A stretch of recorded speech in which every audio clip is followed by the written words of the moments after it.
Rick, this is regrowth. Yeah, this is all Mulga regrowth, Malcolm. We've been farming this area of regrowth for the last 25 or 30 years. It's been pulled several times.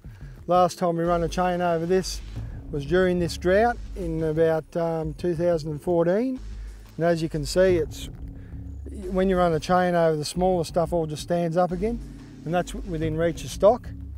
And we've just had a shower of rain about a week ago, and as you can see, at least regenerating, and the cattle will come along and they'll live off all that fresh growth. So this would have grown for 5 years, in 5 years, all drought.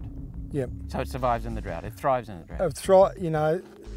This is our tree loosen, I call it, because it's just so efficient at surviving in dry times. As you'll notice, its leaves all point towards the sky.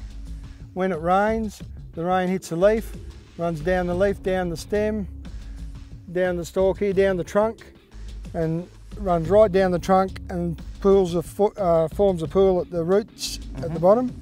And so it starves everything else around it, but it gets a good drink. And nothing, the grass and that around it misses out in light rain, unless you get heavy enough rain that the total area gets wet. But if you get 30 points of showery in a shower, just a light shower, that'll catch the rain and it'll run it down its trunk and it'll absorb all that water into its roots. So it's a very efficient water user. So what happens when you've got these plants getting bigger and they get into like little trees and they're woody weeds, then you've got a canopy, no light gets through to the grass.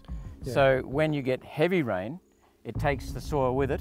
Yep. And that then clogs the rivers. That's right, Malcolm. And you lose your topsoil. Well, if you don't keep knocking this back and knocking it down and farming it, you end up with a monoculture. As you can see, it's got quite thick here, and every time you run a chain over it, thins it out and it lets grass get back on the ground here, because originally this was all open grass country. And before Europeans? Before we stopped fires. Fires was the key thing, but we can't have massive fires coming through and wiping out fences and infrastructure now. If you had that sort of fire now, it'd wipe everything out. So the land's got to be managed in different ways. And if you get that monoculture of trees up here, there's nothing down here. So you get rain, Malcolm, all that just washes away into the river. You get erosion, the silt ends up in the river, it washes all the feces of the animals into the river. You get algae blooms.